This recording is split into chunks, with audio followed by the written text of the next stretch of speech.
Assalomu alaykum azizlar, siz bilan navbatdagi mavzuni tanishni boshlaymiz. Demak, bugungi mavzuyimiz morfologiya bo'limidan son so'z turkumi hisoblanadi. Son so'z turkumi o'zi nima? Son so'z turkumi qancha, necha, nechanchi so'roqlariga javob bo'lib, narsalarning son sanog'ini va tartibini bildiradigan so'zlar son deyiladi. Eslab qoling. Aynan narsalarning yo son sanog'ini bildirish kerak yoki tartibini bildirish kerak. Savollar esa qancha, necha, nechanchi bo'lishi shart. Shunga ko'ra sonlarimiz o'zini ichida ikkita turga ajraladi. Demak, ma'no turi ikkita. Eslab qoling. Sonning ma'no turlari ikkita bo'ladi. Bulardan birinchisi bizda miqdor sonlar, ikkinchisi esa tartib sonlar ekan.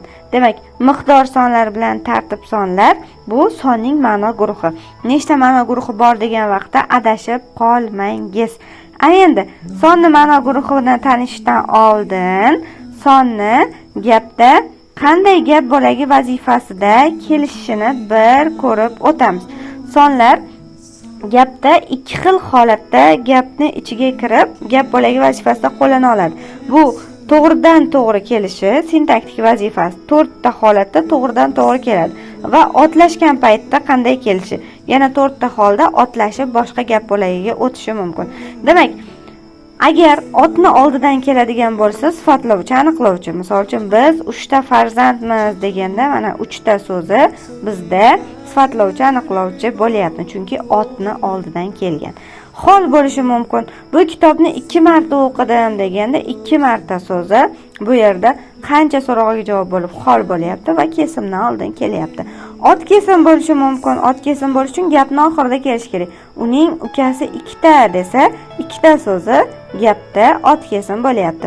Tartib son hollar so'zlar esa kirish so'z vazifasida kelishi mumkin. Tartib sonlari, misol uchun mana birinchidan deb gapiradigan bo'lsak, bu yerda fikrni aynan ketma-ketligini, tartibini bildirish uchun yordam beryapti. Bu yerda kirish so'z vazifasida qo'llanyapti ekan. Bu to'g'ridan to'g'ri sonni qo'llanishi. Endi son otlashadi. Otlashganda esa yana boshqa gap bo'laklari vazifasida kela oladi. Bulardan birinchisi ega. Misol uchun ikkitasi keldi desak, kim keldi? Ikkitasi. Aynan so'roqqa e'tibor bering. Kim? Ya'ni ikkita bola degan so'z tushib qolyapti va otlashyapti. To'ldiruvchi vazifasida kelishi mumkin. Olmaning 3 tasini yedim deganda 3 ta olmani yedim bo'lishi kerak edi, lekin 3 tasini deb nechtasini so'rog'ini olyapti va bu yerda bu to'ldiruvchiga o'zgarib ketyapti. Qaratqich aniqlovchi bo'lishi mumkin. 10 tasining ishlari bitdi desa, mana 10 tasining so'zi kimning deb savolga javob bo'ladi va 10 ta bolaning yoki 10 ta odamning degan holatdan chiqib otlashgan va so'rog'ini o'zgartiryapti. Undalma vazifasida kelishi mumkin.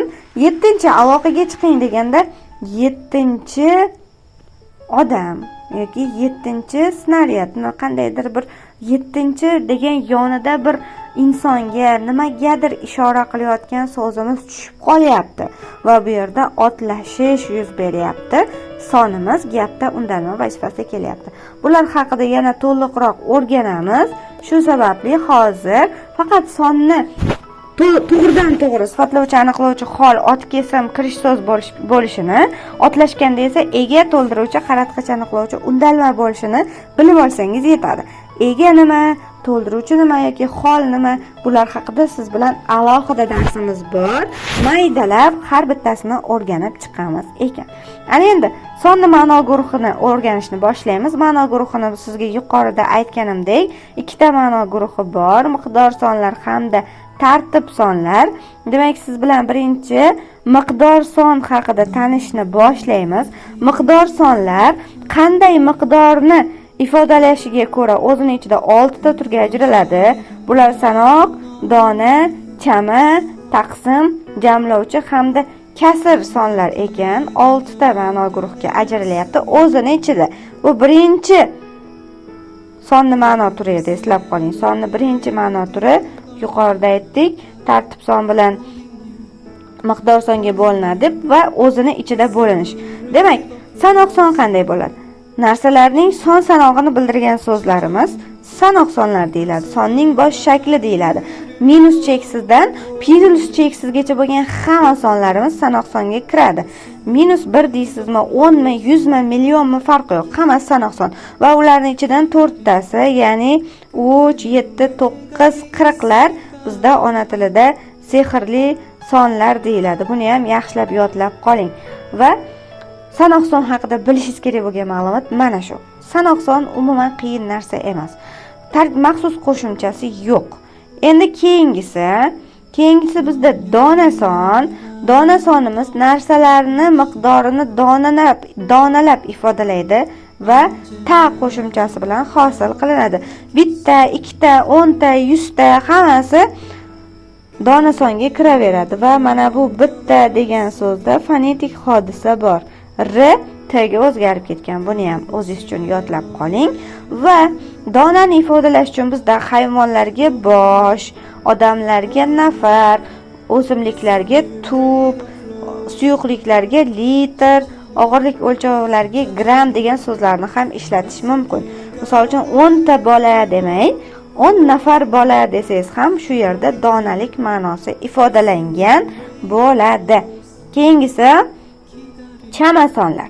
Chama sonlarimiz narsaning miqdorini chamalab ko'rsatadigan bo'lsa, bizda chama sonlar bo'ladi. Maxsus qo'shimchalari tacha, lab, larcha degan 3 ta qo'shimcha bilan hosil qilinadi. 10 tacha, 100 tacha, 5 tacha va hokazo bular hammasi chama son va chama sonlarni ikkita sonni juftlab ham hosil qilish mumkin. 2, 3, 5, 6, 10, 15. Bugun darsda 5-6 ta odam yo'q desam e'tibor bering, ma'noga chama ma'nosi ifodalanyapti ekan. Demak, har doim ham qo'shimcha emas, balki ikkita sonimizni juftlab ham chama sonni hosil qilishimiz mumkin ekan. Keyingi sonimizni turi bu jamlovchi son. Jamlovchi son qanday bo'ladi?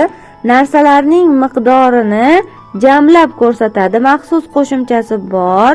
Ov, ala, ovlon degan qo'shimchalarni o'zini ichiga oladi va bu sonlar faqatgina 2 dan boshlab, eslab qoling. 2 raqami bilan boshlangan va 10 gacha bo'lgan sonlarga qo'shilishi mumkin ekan. 2 dan 10 gacha qo'shiladi, undan u yog'iga qo'shsangiz g'alizlik yuzaga keladi. Juda ham xunuk eshitiladi. Ikkala, 5 ovlon, 6 ovlon, 7 tala deyishingiz mumkin. 20 ovlon, 40 ovlon deya olmaysiz. 40 ta deb qo'ya qolasiz donani ishlatib. Jamlovchi qo'shimcha ularga qo'shilmaydi. Va bu qo'shimchalar aynan 2 dan 10 gacha bo'lgan raqamlarning ichidan 2 ga, 6 ga va 7 ga qo'shilgan vaqtda fonetik hodisa yuz beradi. Ya'ni 2 da 2 yoki ikkala yoki 6 bo'lganda i tovushlarimiz tushib qoladi ekan. Bu haqida ham yodlab olishingiz kerak. Keyingi esa bizda taqsim son. Taqsim son narsalarning miqdorini taqsimlab ko'rsatadi va bittagina qo'shimcha tadan qo'shimchasi bilan hosil qilinadi. 10 tadan, 100 tadan, uyga 3 tadan mavzu desam sizga taqsimlab beryapman. Va yana bir holat, sonlarni takrorlash orqali ham taqsim sonni hosil qilishingiz mumkin. Misol uchun 5 ta 5 tadan, 5 ta 5 tadan kiring, 10 ta 10 tadan topshirasiz desam, bu yerda ham taqsimlash ma'nosi ketayapti ekan. Va oxirgisi bizda kasr sonlar. Butun miqdorning qismini ifodalash uchun ishlatiladigan sonlarimiz kasr sonlar deyiladi. Bilasiz, kasr sonlarda miqdorni bildiradigan qismimiz chiqish kelishlikda bo'ladi. 10 dan 1, 100 dan 1, 2 dan 1 va hokazo bular hammasi kasr sonlar va 2 dan 1, 4 dan 1, 8 dan 1 ni ifodalab beradigan yarim, chorak va nimchorak degan so'zlarimiz so'z ko'rinishida bo'lsa ham baribir bular son. Son so'z turkumiga olaverasiz mana shu uchalasini. Sababi bizda bular 2 dan 1, 4 dan 1 va 8 dan 1 ni ifodalayapti ekan. Kasr son ham juda ham topishingiz oson bo'lgan ma'lumotlardan biri. Keyingi bilishingiz kerak bo'lgan ma'lumot bu songa xos bo'lgan numerativlar. Numerativ nima bu? Numerativning tarjimasi hisob so'z bu. Hisob so'z qanday bo'ladi? Sanoq son bilan sanalayotgan narsani o'rtasiga qo'shiladi-da, mana shu ikkalasini o'lchovini bildirgan so'zlarimiz bizda hisob so'zlar bo'ladi ekan. Misol uchun bir sanoq son, suv sanalayotgan narsa, ularning o'rtasida turgan bir hovuch suv degan hovuch so'zi numerativ. 2 qop un desangiz qop numerativ. 1 savat non desangiz savat numerativ. 10 chelak suv desangiz chelak numerativ. 3 etak paxta desangiz etak numerativ. Demak, numerativ nima ekan? Hisobni, o'lchovni bildiradigan so'z bo'ladi ekan. Buni ham yaxshilab yodlab oling. Keyingi bilishingiz kerak bo'lgan narsa bu tartib son, ya'ni sonning ma'no guruhining ikkinchi turi. Tartib son ham juda ham oson narsa. Narsalarni ketma-ketlikda kelayotganligini ko'rsatish uchun yordam beradigan sonimiz aynan tartib son.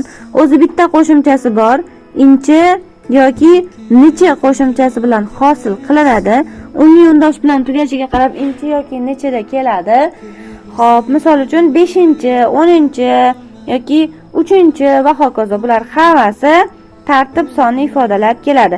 Tartib sonni ifodalash uchun ba'zan mana bu qo'shimcha ishtirok etmasdan bizda chiziqcha ham ishlatilishi mumkin. Misol uchun 9-sinf yoki 30-dekabr degan so'zlardagi chiziqchamiz inchini ifodalab beradigan narsa ekan. Va sonning oxirgi siz bilishingiz kerak bo'lgan qismi bu sonlarning tuzilishiga ko'ra turlari. Aynan boshqa so'z turkumlari singari son ham tuzilishiga ko'ra o'zini ichida 4 ta turga ajralib ketadi. Ulardan birinchisi sodda sonlar, ikkinchisi qo'shma sonlar, uchinchisi juft sonlar va to'rtinchisi takroriy sonlar bo'ladi. Demak, sodda son qanday bo'ladi? Sodda sonimiz bitta asosdan tashkil topadi. 1, 2, 10, 100, 1000 degan so'zlarimiz sodda son. Tarkibida asos bitta. Qo'shma son qanday bo'ladi? Qo'shma sonning tarkibida 2 va undan ortiq asos bo'ladi. Misol uchun 72, 21 yoki 15 desangiz ikkala qismdan tashkil topgan bo'lyapti va bular qo'shma bo'lyapti. Juft qanday bo'ladi? Juft ikkita xohlagan soningizni juftlashsangiz hosil bo'ladi. Misol uchun 5 6 yoki 10 15, 7 8, 1 2 desangiz bular juft. Takroriyda esa aynan bitta sonni takrorlashingiz kerak. Bitta, 10 ta 10 ta, 100 ta 100 ta, 1000 ta 1000 ta va hokazo. Aynan takrorlagan vaqtingizda, demak takroriy son hosil bo'ladi ekan. Tuzilishiga ko'ra turi juda ham oson. Sizga ko'ringanda qanday ko'rinyapti? Bitta asos ko'rinyaptimi? Ikkita asos ko'rinyaptimi? Ikki xil son kelyaptimi yoki bir xil son kelyaptimi? Mana shunga qarab tuzilish degan narsa aniqlanadi ekan. Demak, son haqida bilishingiz kerak bo'lgan asosiy ma'lumotlar mana shulardan iborat. Yana shunday qiziqarli darslar sizga kerak bo'lsa, kanalimizga obuna bo'lishni unutmang. Sog' bo'ling, salomat bo'ling.